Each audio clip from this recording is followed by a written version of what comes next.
was a very grandmotherly child, and often visited my grandmother's house when I was in middle school.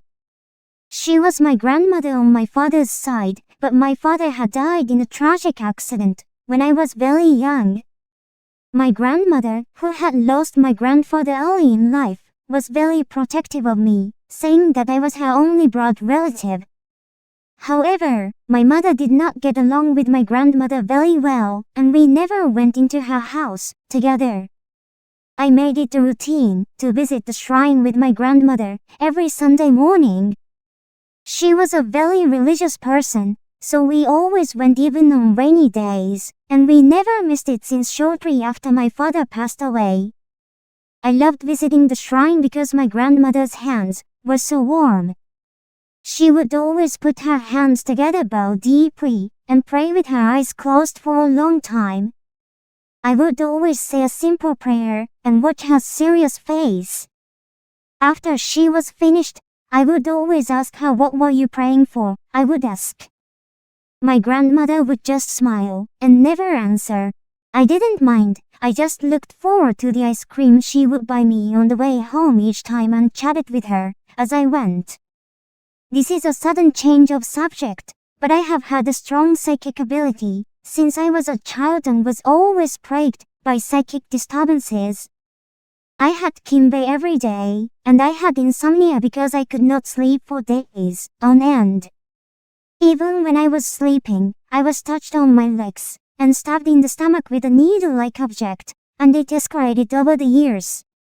I visited my mother and the psychic several times.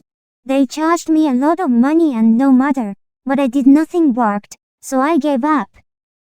By the time I was in the third year of junior high school, the psychic disturbances were even worse. I experienced repeated nightly kimbe, binding by money and visions, hair and insects on my rice etc. that were shown to me by the spirits, and I became mentally ill and stopped going to school. She stopped going to school. My grandmother came to our house when my mother was at work, and always held my hand. The time with my grandmother was the only time I felt at peace. My mother came home late from work and didn't have much time to talk to me. I vomited every day, became anorexic and then bulimic, was always unstable physically and mentally, and even attempted suicide several times. Each time I failed, and I continued to be in the worst state of mind. It was hard to live, but I could not die. I could no longer go to visit with my grandmother. Right after graduating from junior high school, my grandmother, who was my only support, passed away.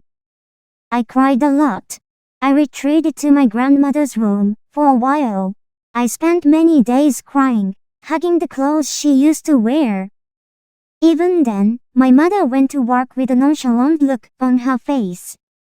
Although she was able to feed me with her clothes, I became a little angry with her.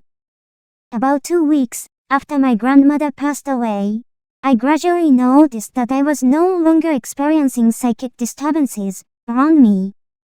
One of my 4 friends said to me, she told me over the phone, "Your grandmother took all your pain to heaven." I cried a lot on the phone. A year later, my spiritual disorder was completely gone, and my mental and physical condition had recovered. I was able to go to a correspondence high school, and was enjoying my days with the support of my part-time friends. My grandmother's house was to be moved out, so I went to pack up my belongings. I was already feeling calm, and went to visit the grave every day. When I was sorting through the closet, I found some of my grandmother's old diaries wrapped in furoki, wrapping cloth. The diaries were kept every Sunday. I was stunned when I read the diary. The first page was the day my father died. I had been told that it was an accident, but in fact it was a suicide. The cause was my mother's infidelity. I was shocked. I cried. But when I turned to the next page, I instantly felt cold all over. There, my grandmother's anger toward me was written from one end to the other. It started with the sentence, "That child is the child of a dishonest man. I want to kill you, and I hope you die," and so on. She was praying at the shrine for me to die in pain. For such a long time, week after week, for a long time. She was praying for me, the little girl next to her, to be cursed to death. My grandmother's fervent prayers were answered, and I suffered a great deal. My grandmother also died in agony. I burned her diary. Even now, many years later, I still cannot forget what happened. I have never told anyone about it.